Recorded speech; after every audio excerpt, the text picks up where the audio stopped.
Welcome to the BAAS Entertainment Podcast, hosted by Troy Saunders. Wake up your ears to the music your heart has been longing for. Sit back and relax as I chat with some of the finest soul, jazz, R&B, house, and inspirational artists around. Tonight's special guest is world-renowned guitarist Garry Percell. For the past 25 years, Garry has been touring, producing, and project managing for a wide range of artists, crossing multiple genres like smooth jazz, contemporary jazz, R&B, funk, gospel, Christian, and worship. Garry is also a sought-after studio musician. On his latest releases, he has worked with industry giants like Chris Big Dog Davis, Adam Hawley, Tony Terry, and Marcus Anderson. Join us as we talk about his journey and dive into his latest singles. BAAS Entertainment, listening experiences for the indie artist aficionado. Hey everybody, welcome to the first video recording of the BAAS Entertainment Podcast. I'm your host, Troy Saunders. Yep, gotta give myself some hand claps, y'all. Oh, let me turn them hand claps up. Yeah. Yes, this is the first video recording of the BAAS Entertainment Podcast. And in case you didn't know, I'm Troy Saunders. And today we have a guest like no other. You know, we always start off with something a little smooth. We got a little smooth jazz coming your way today. And this man is incomparable. He does jazz, he does R&B, he does gospel, worship. I mean, you name it, this man can do it. And his name is Garry Percell. Yes. Woo!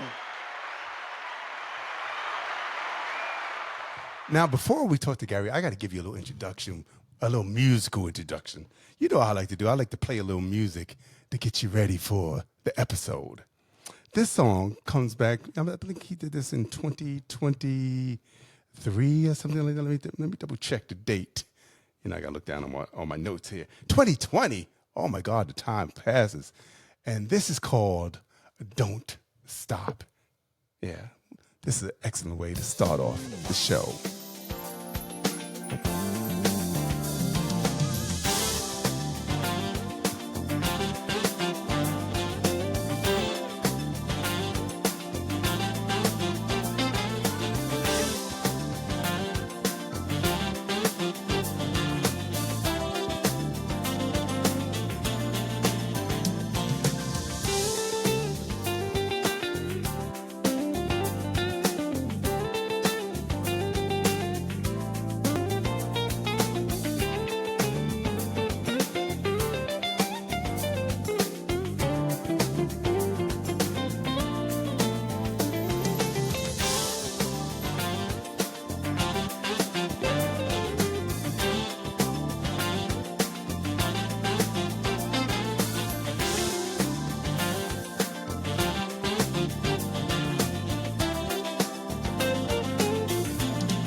Now, I'm just going to give you a little bit of that because, I like to do. I like to tease you a little bit to make you want some more, make you want to go out there and download it and purchase it and get it into your collection.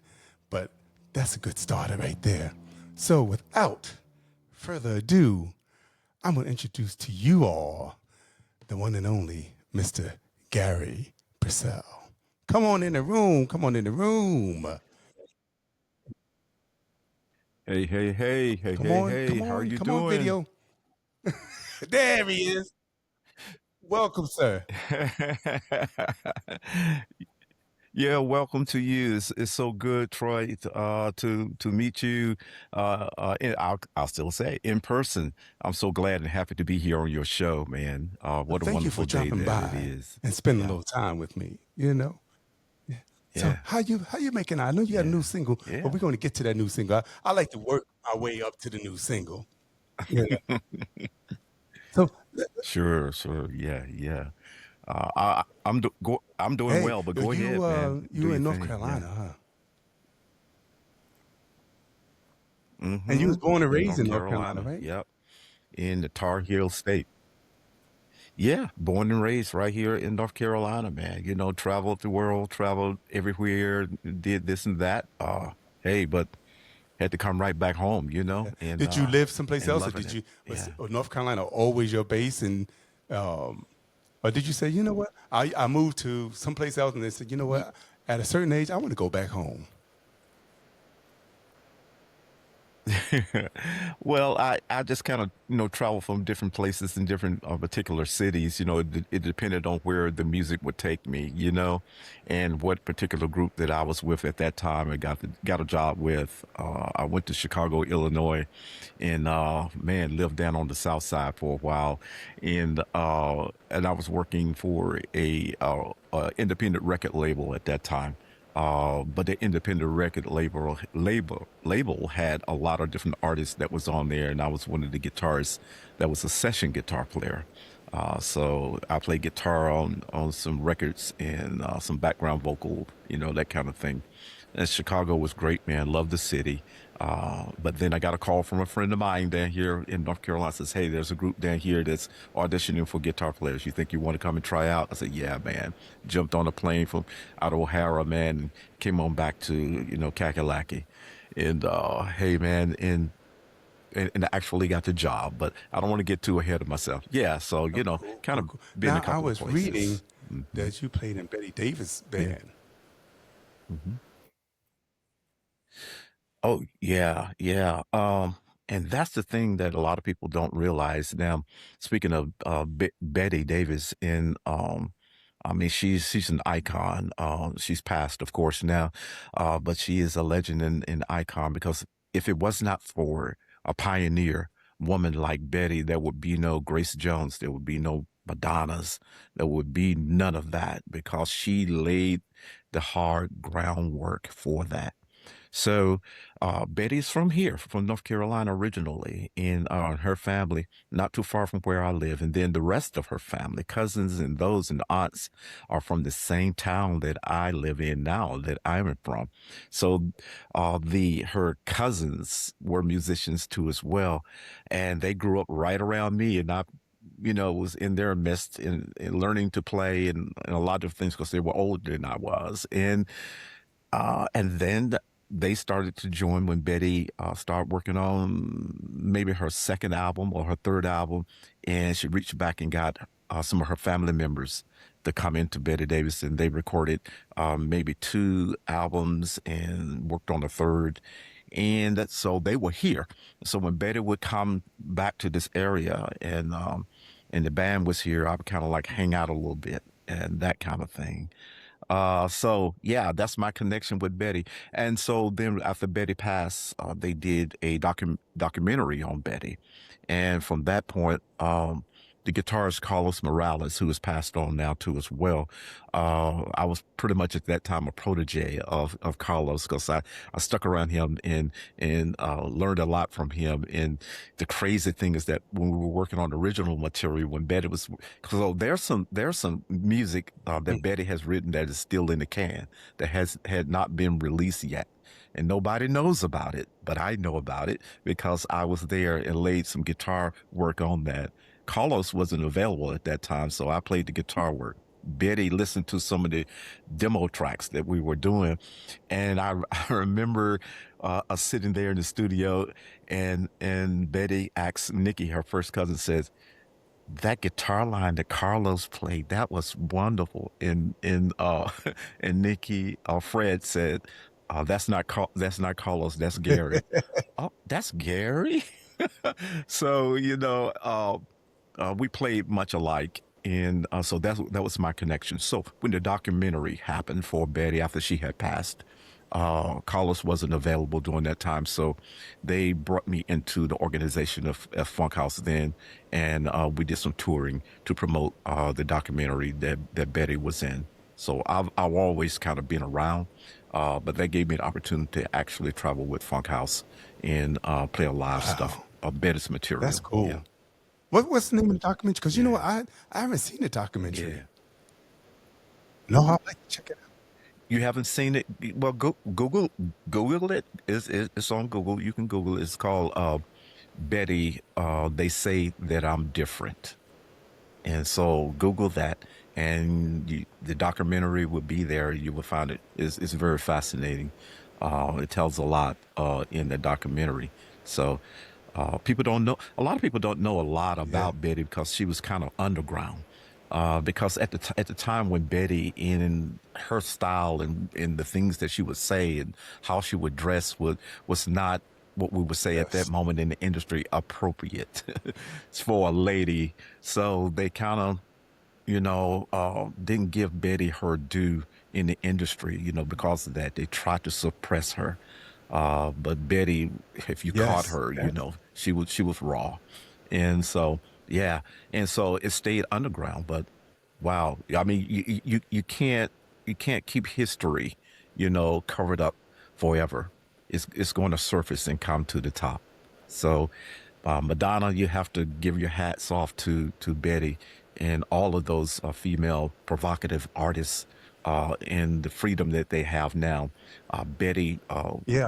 I mean, cracked the ceiling on I that, think of the glass her ceiling and on that Mother's for them. Finest and the Brides of Funkenstein and Yes, yeah, all of them. LaBelle when they all first of came out them, with that. all You of them. know, exactly, No Betty, none of them. exactly.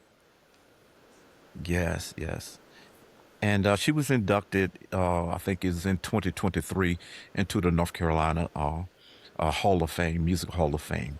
And so many of us as Funkhouse, we actually performed that day and accepted her inductee award into the North Carolina Yes. Hall of Fame See, a lot of people don't know that. 2023 Hey, inductee. that's why I said, well, you see, well, I read They Betty don't know Davis. that. I said, hey, Yeah. I got to ask Gary about this.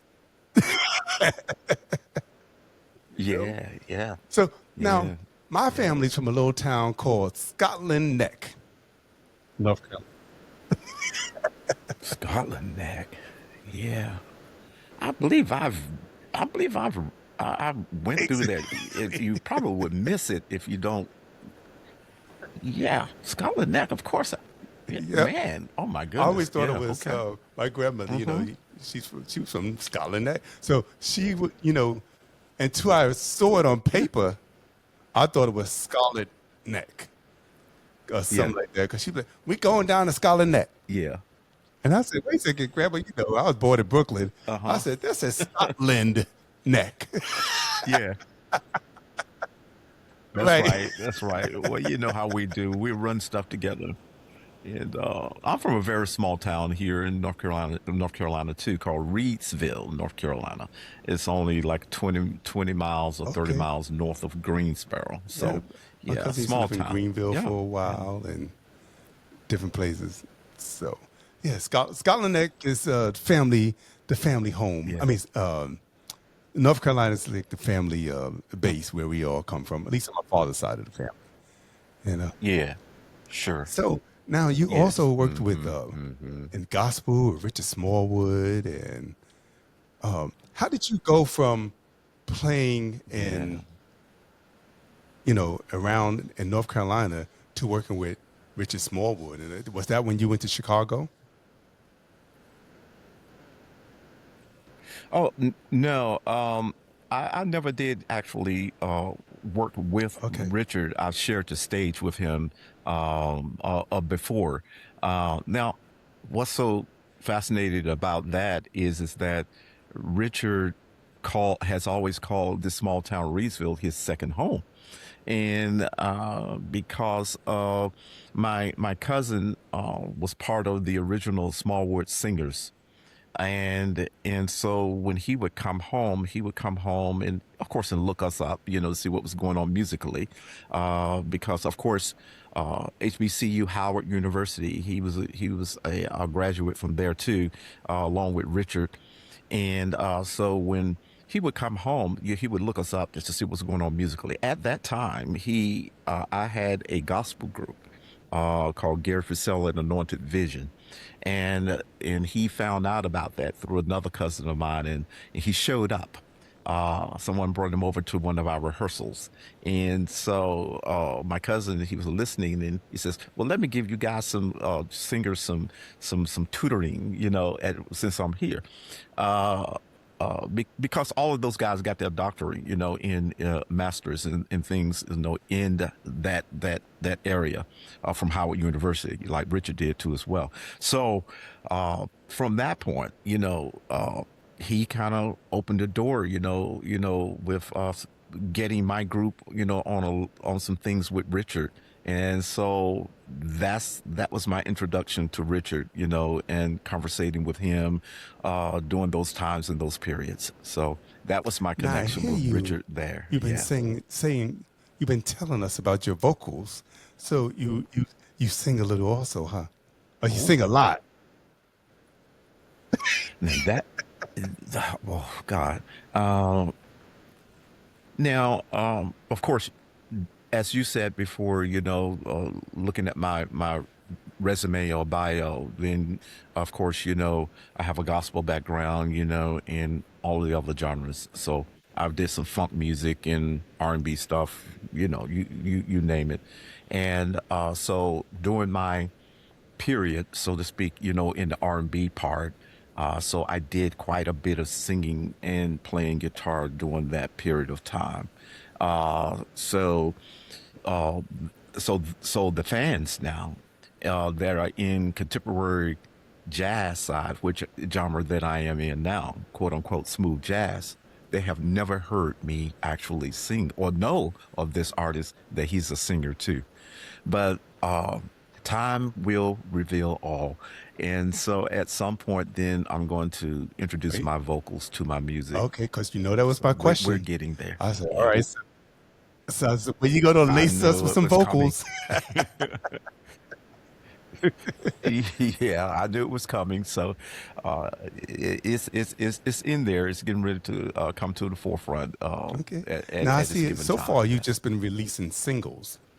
Are you planning on putting those all together into hmm a album or? Yeah, I have two avenues that I'm pursuing now. Is that I've been because the industry market right now is a single driven market, because everything now electronically now. When it was analog days, people would go ahead and do a lot of albums and things like that.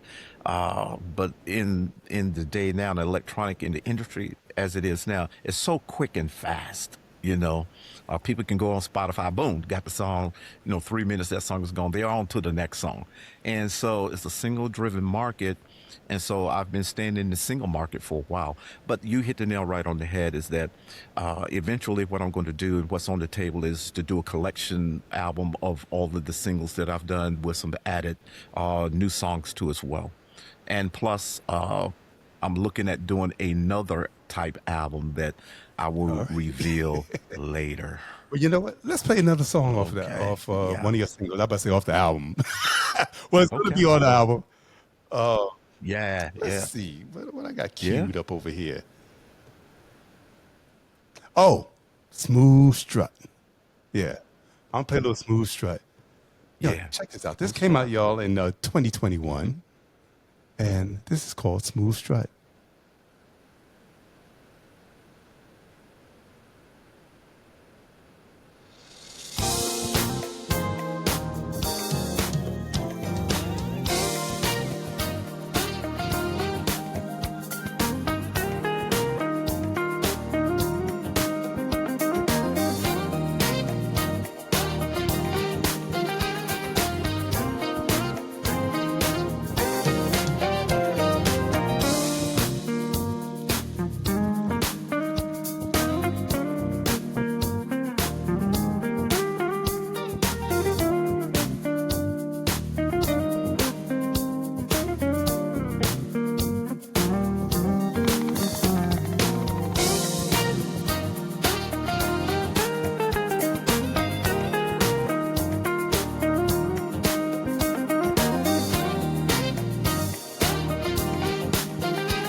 Like I said, I'm just teasing y'all.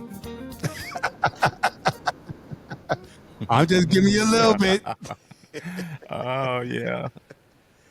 Yeah. Let me ask you a question. Now, Yeah, when you come out man. with the album, Smooth strut. Yeah. do you think you'll put it out on vinyl? Because I'm feeling that vinyl is really hot right now. You know, Yeah, vinyl is people are really, loving that. Maybe the new babies is getting reintroduced to it or introduced to it for the first time. But a lot of us folk like me in my age is that we were raised up on that vinyl, man, and I'm loving it. That's a question that someone had recently asked me about that.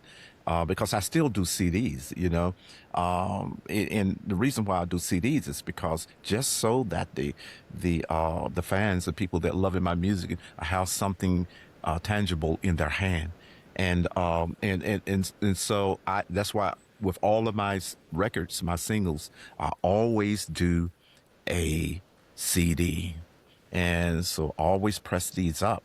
And so if someone wants a signed copy, then they can purchase a signed copy from me, and I can sign it and mail it to you in the mail, and you can get it and pop it open and read the liner, and that's what made it so great with albums, in the wax, as we used to call it, because we get it and then we can open it up and we can read where it was recorded, who the musicians was on it, and other little story linings. So yeah, I am definitely looking at doing the vinyl for sure, especially when I do the compilation part and add some other songs to that. Then I'll just do that uh, uh, on vinyl too as well, so to be available. Yeah, I agree that's because definitely in the making. I am so happy that they are coming out with vinyl again, and like all those albums that came out in the '90s and early Hmm. 2000s, the ones that we like,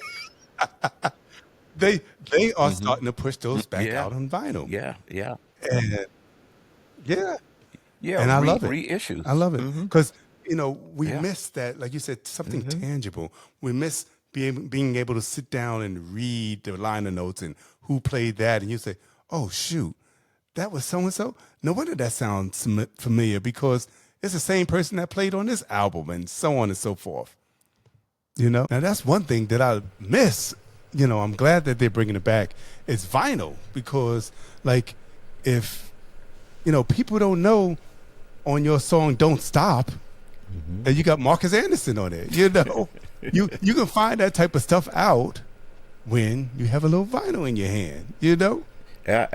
Absolutely. That was the magical thing about vinyl. You got more than just the audio that you listen to, but you got the visual too. You got the information that was right there, and man, that really would bring the fans, bring you right on into the living room, so to speak, with the artist, and it made it very personal. And that's one of the things today with with what's going on in the industry with recording now in music. You miss that intimacy with the artist and the material. Um, like I said before, is that you go to Spotify, and I'm not calling them out particularly, but any of those platforms, and if you're listening and you're streaming, you'll hear that song, and then boom, you're on to the next one without any information at all about what you heard, anything about the artist, and that's what Yes. made vinyl so special. Yeah. And Hmm. you're talking about today's recording and stuff. That brings Yeah. me to like AI, Hmm. you know? Yeah, yeah, yeah. I And mean, go ahead, man. You open that can, so you go ahead and talk for a minute on that. now, I mean, on one hand, like I have a friend of mine. Yeah. She has written so many incredible songs, Hmm. but she can't find anybody that will sing them, Yeah. you know? Hmm. So Hmm. she says, I got to get this music out of there. It's in me. Yeah. Yeah. I feel like I need to present it to the world. Yeah. So in that particular case, she wrote all the songs, but she needed a voice to sing them. So she got AI to sing the Sure. songs for her, Sure. you It's know? it's a wonderful tool. I mean, AI and those apps for music, they're wonderful tools. They're tools would give you access to different things that you wouldn't normally have access to. And I'm talking about financially and time consuming. And so AI is a good tool to produce from, and getting ideas and everything down on there. But there is a battle going on now between AI music and other artists, who are building songs and creating songs from scratch. With, say, for instance, if I'm working on another song in production, then I'm going to call another friend of mine, maybe down in Charlotte, North Carolina, send him the demo track. He would upload it on his equipment like mine. He would record it, then he would send that bass track back to me.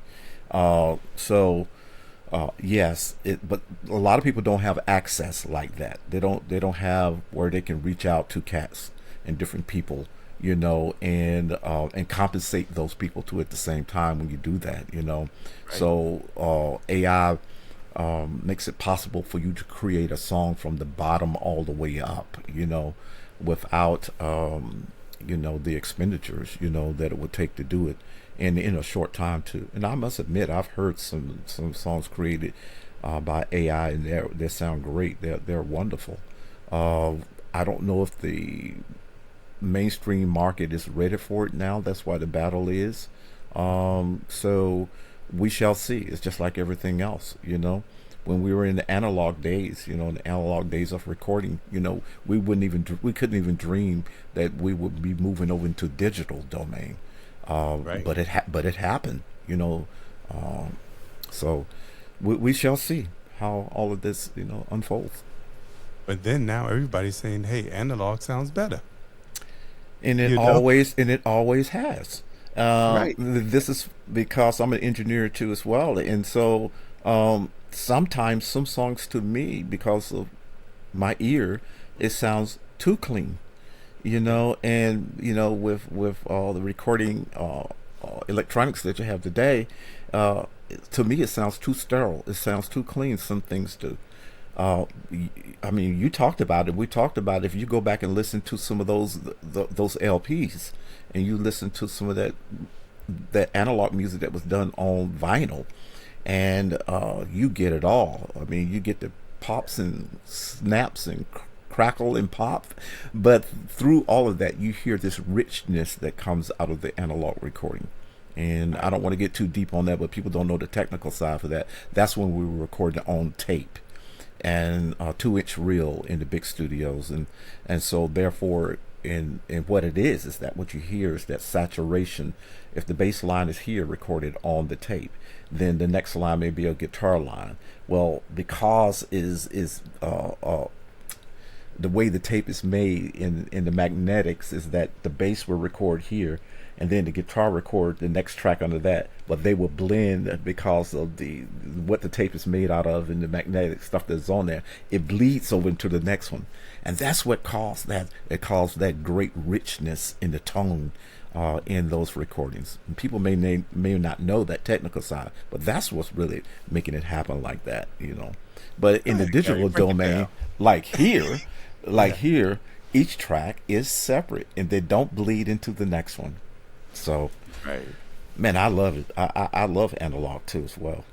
Oh, you look behind me. Well, you can't see it now, but I have a whole rack over here of when we went from analog to digital. So I have a rack of DAT recorders, and so I keep all that stuff around.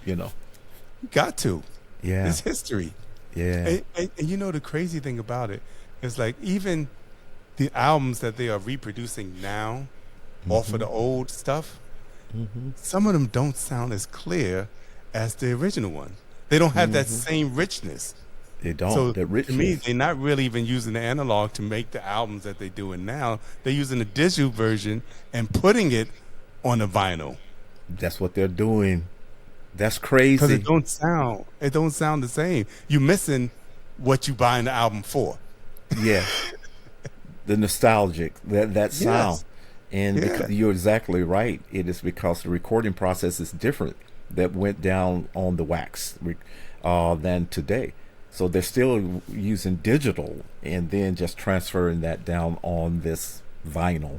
And so you're still not getting that richness if you would go back and find a Wes Montgomery album or somebody like that, or Charlie Parker, or Miles Davis record. I'm just speaking in the jazz domain, but and that will, today's version of that will never sound like that original version that was done in analog. It just won't happen. So the key is still to go back and find the original version. Yes. Or at least one of the ones that were made back in, in the 70s, 80s, early 60s, 50s, whatever. Find the original version and not what they call the remastered. It's not really remastered in some cases, you know. Remastered it's a watered down version of the original one. Of the original one. Absolutely, absolutely. Speaking of Betty Davis that we talked about, they went and remastered one of those albums that she had, toward the end of her career, and brought it into digital because they wanted to get it on a CD. But all of her records basically was wax, it was vinyl, and so it's a little different. But that is the process today, that is the process, however they can do it quickly and more efficient, that's the way that they would go. It's so true, so true. So we talked about North Carolina, but I know you was talking about cousins. So was music prevalent in your house as a child, or were you one of the kids that was like, I don't, different from everybody else. I'm into music and everybody else is playing sports and stuff. Oh no. Music in my household was I would say it was 90% in my household. My mother, a piano player and a pianist, and so she worked in all of the churches, a very Christian lady, and so she played for a lot of choirs from churches in our community. So when we were kids, she took us along as well. So when she was training and teaching soprano parts to the choir, alto, tenor parts, baritones, or whatever that was there, we watched, and she made us watch to see how to train people to sing those particular parts and put music together. And so even when she practiced at home with the piano in the house, she called all of us into the room, and I guess we were the test market people for her choir. So she would get us around, and each one of us would be an alto, tenor, soprano, and then we would learn that song before the choirs to get a chance to learn it, because she would work it all out with us. So my house was full of music all the time. Now, my mother played piano. My oldest sister played piano. My sister, who is a year older than I, she plays piano. My brother could play piano too as well, one of my brothers. And so there was so much piano going on in the house. I says, I am not going to play piano. And so I found the love of guitar. And so I became the guitarist of the family, so to speak. Yeah. So I really didn't have a lot of choice as far as the music, because it was prevalent in our household. See, now that's one thing. Instead of AI, why don't you put music back in the school? And then kids wouldn't have to use AI because they'd be playing instruments again. Yeah. They'd be playing especially instruments in urban areas. I mean, up here, I live in Danbury, Connecticut. My daughter, everybody, all the schools up here have music in the school. Mm-hmm. But if you go to like New York, like the school that I went to, they don't have music in the school anymore. Back when I was in school, every elementary school, middle school, high school had music in the school. Now, if you want music in the school, you got to go to one particular school that does music. That's crazy. It's the same here. And because I remember coming up through school, there was always a music program in the schools from elementary all the way up through high school. Because for sure, when I got into the high school, of course I took chorus, and we had a wonderful time. A couple of guys that was in chorus, we became friends, and we started a little singing group, doo-wop kind of thing. all of that was singing in the hallways, going to the mall where the Echo was, and some of the places in there, and singing. It and all of and it kept us out of trouble. We went on the street, shooting, fighting, cutting, whatever, but we were doing things like that, and I have to say, that is because during our high school years we had an outlet, and that outlet was music. Yeah. So you take that away, what do they have now? Yeah, Yeah. exactly. Oh, you know what? We was talking about singing, and I Yeah. want to talk about Tony Terry Oh, okay. Yeah. going in circles. hmm Yeah, man. Yeah, for sure. Now, y'all Uh, know Tony Terry out there. When I'm with you. You know that yeah, song, right? Well, yeah. Gary has a song on one of his singles with hmm Tony Terry, and they doing a remake of "Going in Circles," which is, that's one of my all-time favorite songs. Anyway, Mine too. so, Yeah. so how did y'all wind up coming together? How did that come to fruition? Right here where I sit right now here in the studio is working on the project, and so you have so many songs we call in the can, and so the Going in Circles song was a song that I wanted to cover, just instrumental. And so it was in the can, and I'm listening. And I came down one night and just turned on my stuff, and Going in Circles was playing, and the track of it. And in the midst of that, listening to it, um, I said, I don't have any vocal songs that's going to be on my collection, in my collection. And then I hit play again, and then the voice I heard singing on it was, for some reason, it was Tony Terry's voice that I heard listening to the track. And I just stopped the machine, and then I said, man, I wondered if I could get Tony Terry. I know I can't get Tony Terry to sing on here. Probably be difficult. I don't even know where he is. And then so a voice said, "You have not because you asked not." And so that's what I did. I asked. I did some research and found out who his management team was at that point. Called the management team and let them know, why I was looking for Tony and the reasoning. I have this song I wanted him to listen to see if he would sing on this song. So I sent that song to them, and probably very soon, a day or two later, the manager called me back. Management from his management called me back and says, "Yeah, Tony loved the song," and says, "We're going to put you in line with Tony." And so that's how I got in line with Tony. Tony loved the song. He wanted to. He says he's always wanted to cover that song, and one of his favorite songs too as well. So that's how that began with Tony and I. So we started the production process. Now, the production on the song and the track at that time, the track was what we call done through a workstation, so to speak, with a keyboardist. But when I landed Tony Terry as the vocal, I said, now the game is going to be stepped up. I have to step the game up. And so I reached out to a good friend of mine, Alex Hawley, guitarist in our contemporary market, a good friend of mine too that has produced several of my records before. And I reached out to Adam and says, "Hey, I need you on the production of this song. I need this song to be all live musicians." And so he got with his team of guys, and they put it together. And so what you're hearing is actually live musicians on this track playing, because again, when I tried to cover a song, I tried to keep the magic of that song when it was first written.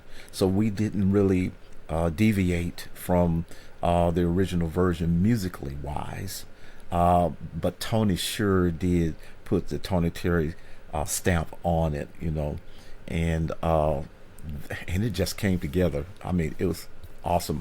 I still love that song. I loved it then, and I love it now, with the version that Tony and I did together. Yeah, y'all did it. And I gotta play a little bit for the people. Yeah, yeah. Give them a little taste. I'm gonna give you a little. I'm gonna tease them a little bit, like I do. Oh, y'all know the original "Going in Circles" now. This one came out in 2024, correct? Yes, this one did. So good music never dies. It never. And never. Never. It just keeps living on from one It person to does. another. It does. And this one is living on right up in here in the 2020s. Hmm. Once again, yo, this is Going in Circles. This is Garry Percell and Tony Terry. Hmm.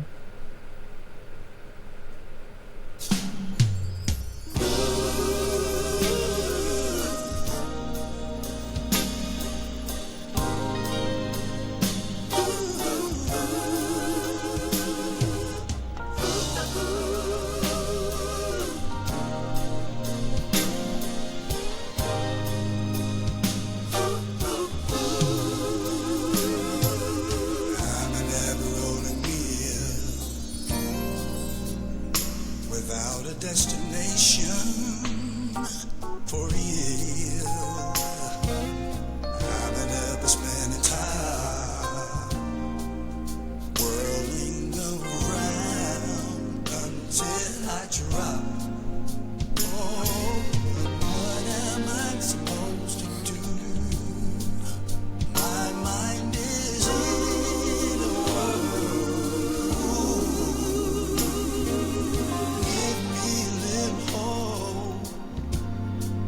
One small thing to cling to. You got me going in circles. Round and round I go. You got me going in circles, baby.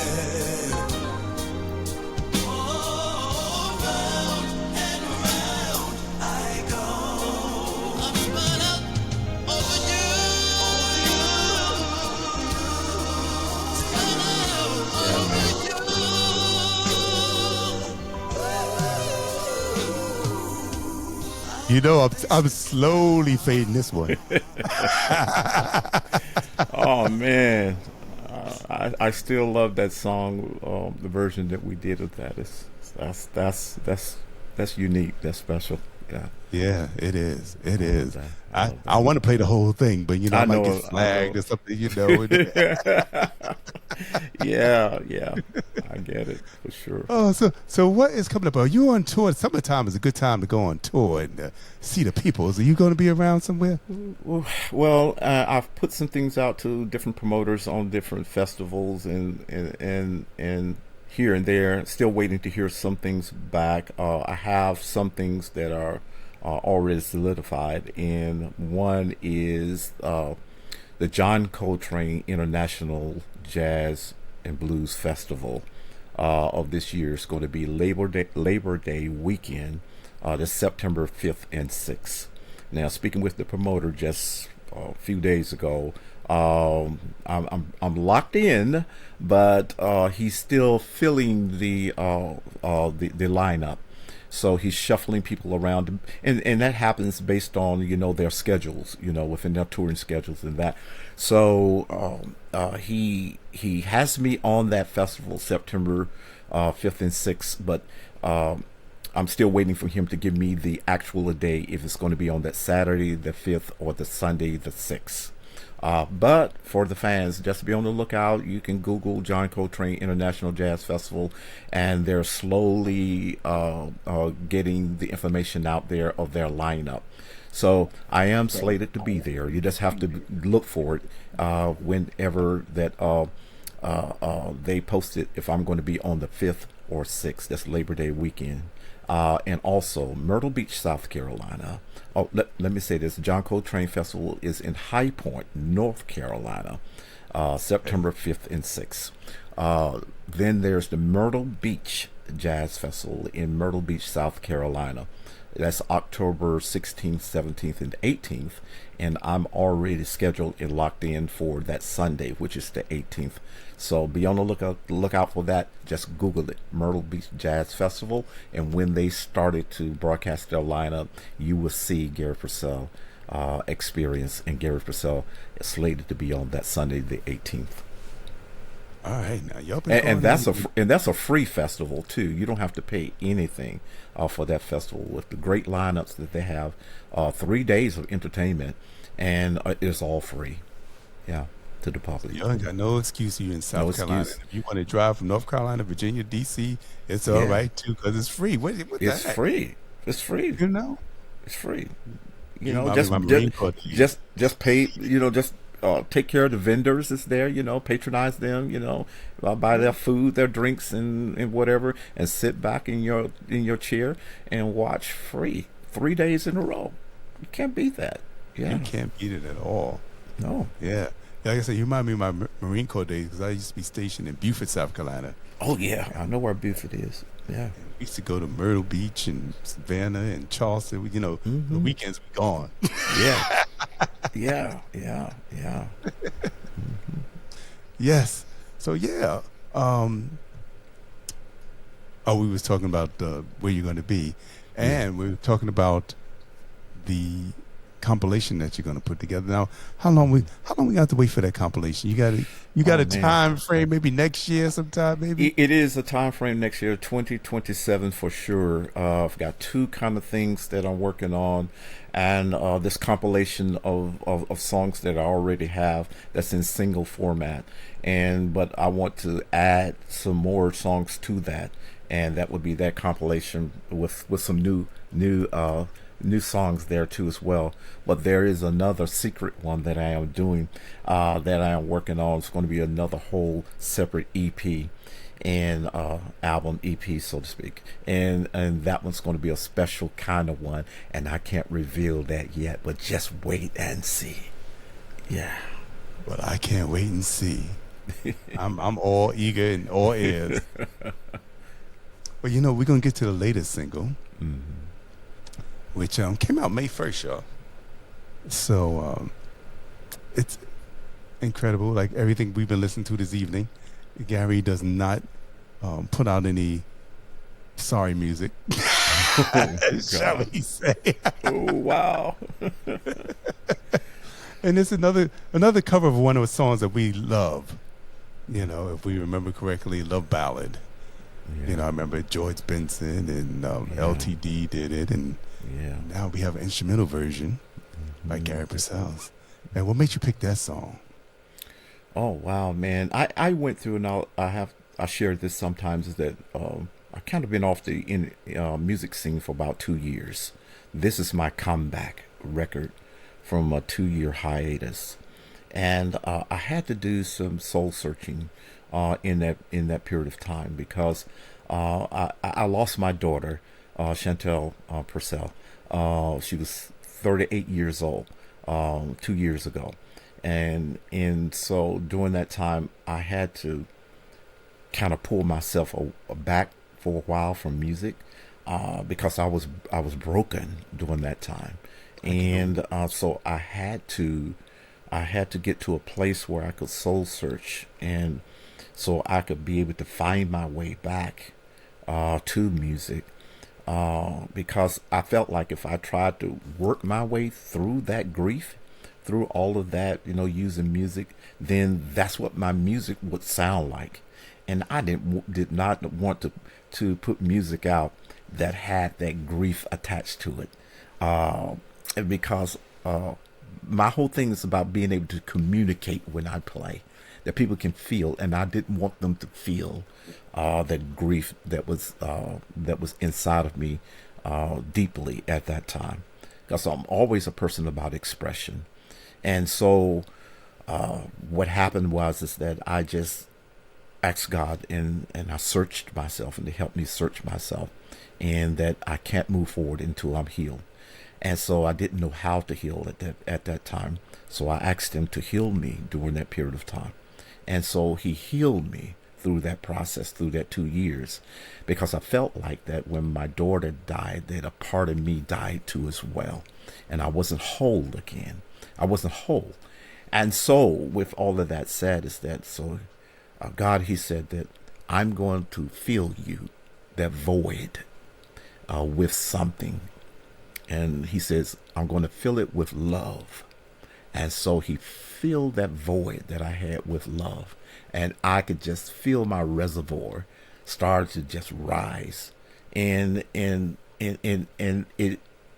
and it brought me back from that place, and so he filled me with love at that place. So there could not be a comeback record that did not express love and with that passion. So I was listening to music, and all of a sudden listening to some good music, and all of a sudden Love Ballad came on, and I say, that's it. That's my comeback record right there, because it expresses exactly what had transpired with me, what I am filled now. That hole that was left there has been filled with love. So here's Love Ballad. Yeah. On that note, there's nothing else to be said. Just play the song, Troy. Just play the song.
I'm slowly fading.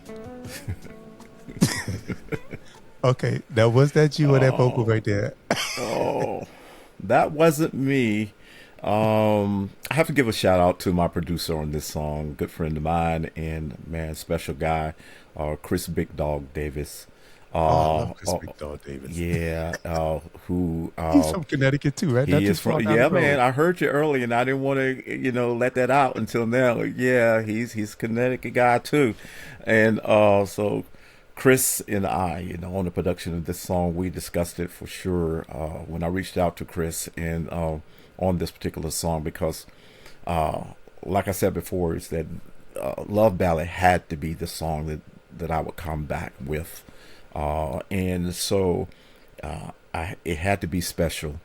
And so I reached out to Chris and said, when I heard Chris, and I've been knowing Chris and heard his work, I said, he's the guy that has to be on the production of this song. And so I reached out to him. I sent him the song, and he hit me back. He said, is that, you're doing Love Ballad? Oh, God, And so he knew how special that was too as well with Love Ballad, and so we began production on the song, and during that part of the production we did discuss that, trying to get that hook part that the hook that's on that song, and what we have is much more than they could see, had to be put there, had to be sung.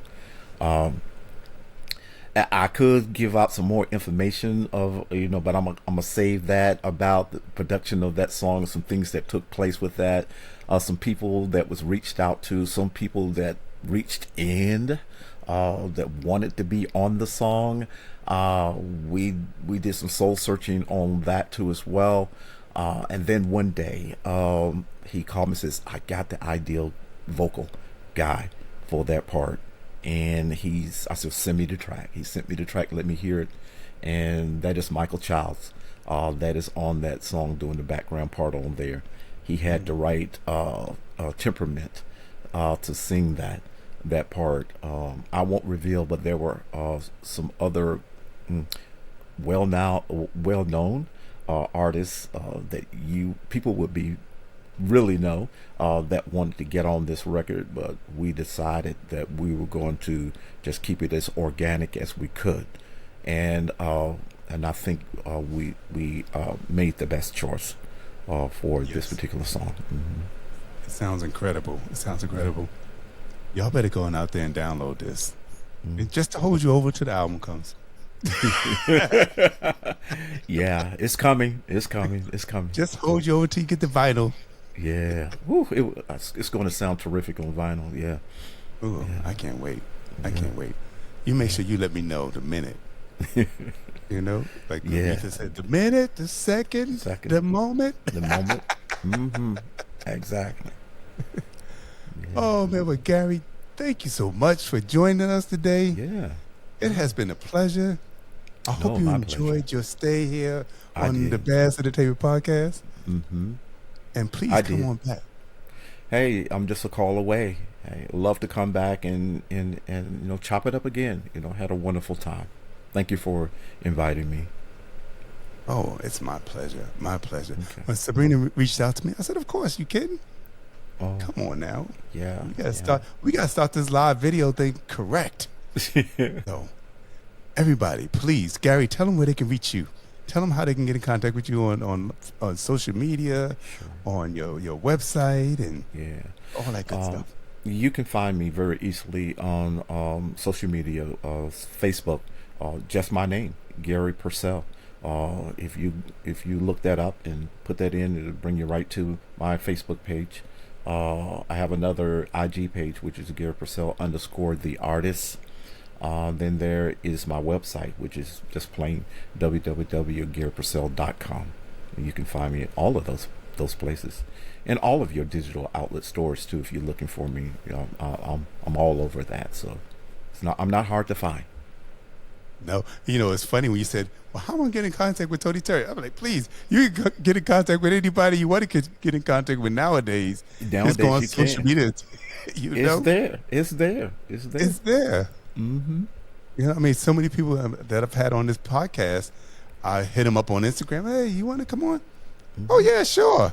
I'm like, all right, that's what I'm talking about. It's so much easier than it was back in the day. Oh, of course. It's very difficult back in the day. You had to, oh God, you're taking me back. You had to find a telephone number, and then the only way you could find that it was through a telephone book or asking an operator to find it on the line, the telephone line. Crazy. But hope they were listed. And hope they were listed. If they were unlisted, you're out of luck. Yeah. Right. You have to find somebody in their city, in their community, that says, "Hey, can you go down the street?" It's so true. True. Yeah.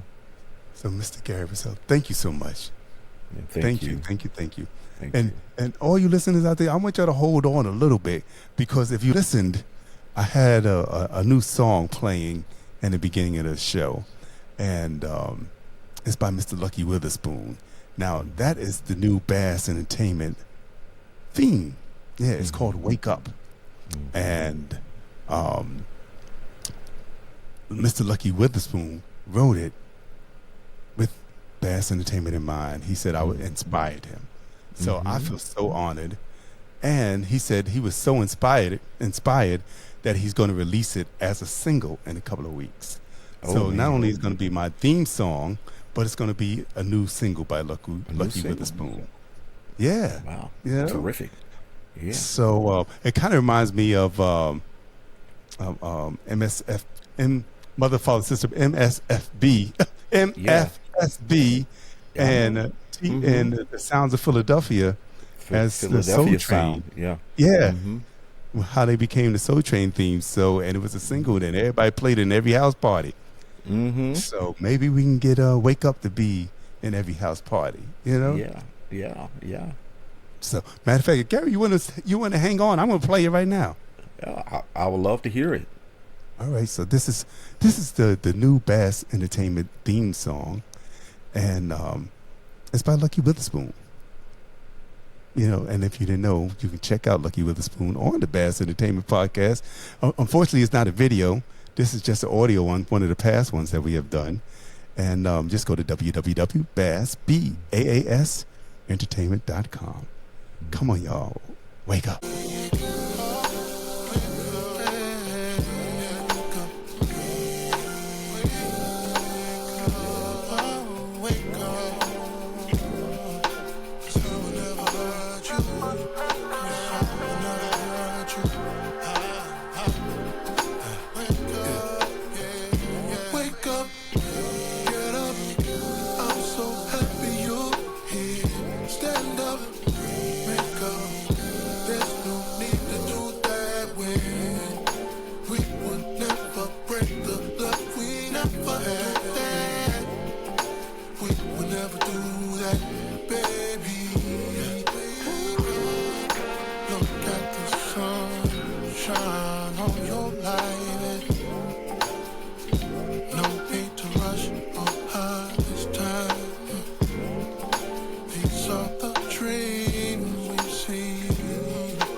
Yeah. Yeah. Yeah. Nice groove. Love it, man.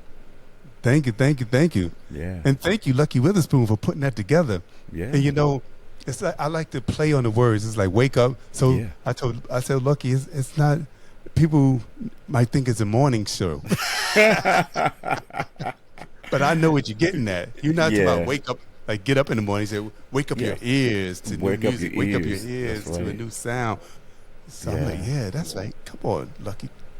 Mm-hmm. And even when he talks about the words, like you bring the melody and I'll bring melody. I forgot how he put it together. Come make love to me, but it's the love of music. You know, it's exactly. I told him it's everything that I would say. Everything that was going on in my brain, you put it down in the song. Yeah. So yeah. I love it. Thank you. You got a little Marvin Gaye going on up in there with a little hip hop. You know, a little hip hop going on too. Yeah. A little jazzy. You know, I love how you put it together. You know, he's the son of Jimmy Witherspoon. Okay. Yeah.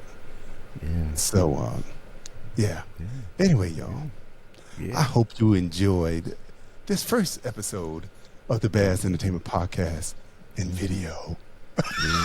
And video. We live. Yes. Yeah. Mr. Garry Percell. Yeah.